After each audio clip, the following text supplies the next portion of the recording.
Time for Week 10 NFL picks brought to you by O'Kell's Fireplace in Hermosa Beach, California. For all your fireplace and fireplace accessory needs, O'Kell's. Friendly people, friendly fireplaces. So come on in, or if you like, just stay at home and shop online at wilshirefireplace.com. All right, last week, 1-4 on my spread picks. Now 21-24 on the year. In fact, over the last 4 weeks, I have missed 14 of 20 games. I'm 6-14. Those are Adam Gase numbers. It's getting pretty bad.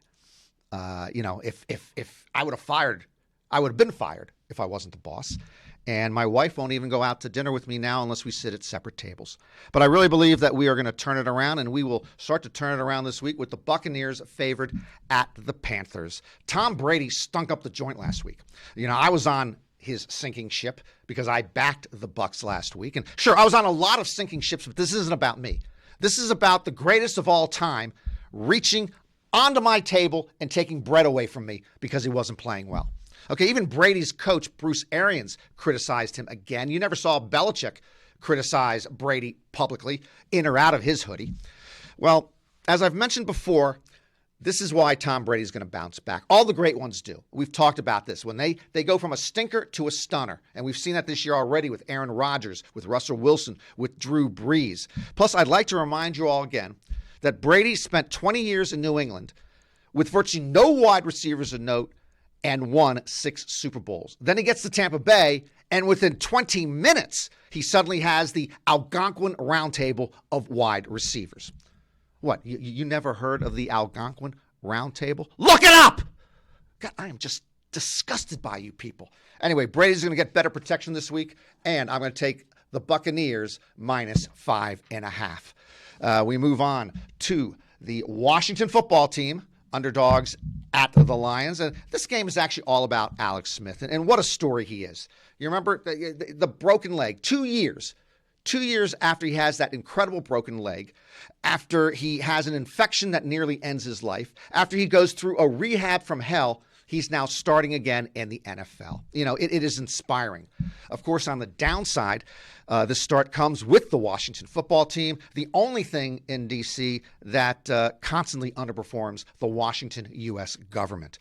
By the way, did I not promise that I would not utter the term Washington football team again this year? Who's looking out for me around here? Jeez, can't we hire that guy from the Le Batard show who just got laid off and he can help us?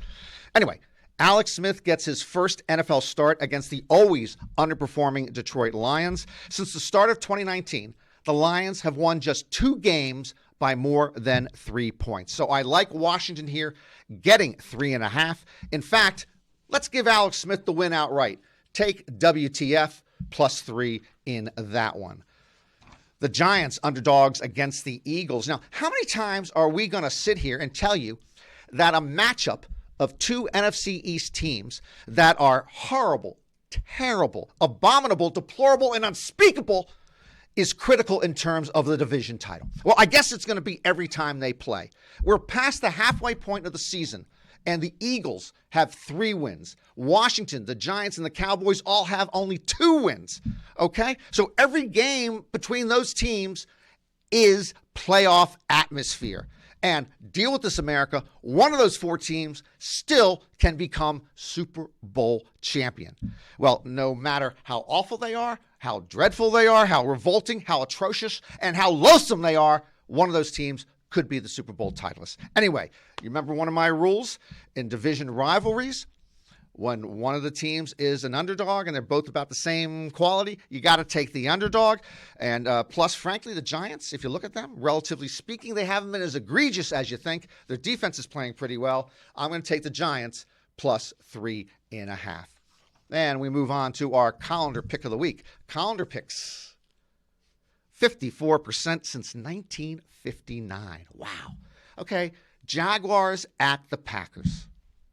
Frankly, this game feels like Green Bay 38, Jacksonville 13. The Jaguars are not very good, and they have terrible pass defense. And, of course, Green Bay has the one and only Aaron Rodgers. So on the surface, it looks like a Green Bay blowout. But, I don't look at the surface. I don't even touch the surface during this pandemic. I look beyond the surface. I look into the horizon. I have vision. And last week with this vision, I watched the Jaguars rookie quarterback, Jake Luton, or Luton, or Luton. I don't know how it's pronounced. I am not paid to pronounce his name correctly. I watched him, and he was wise beyond his years, like Doogie Howser.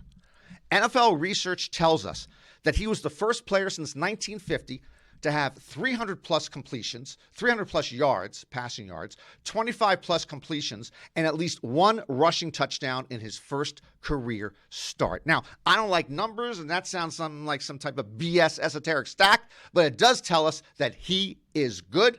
Yep, I'm going to go against the grain and take the miserable Jaguars plus 13.5 against the Packers. And we wrap up this week with the Broncos underdogs against the Raiders in Las Vegas. People tend to overlook the Denver Broncos, mostly because they're not that good, and also because they are in the Mountain Time Zone. I literally do not know a single person who lives in the Mountain Time Zone. Heck, we should get rid of the Mountain Time Zones and just go to 3, Eastern, Central, and Pacific. But that's an argument for another day.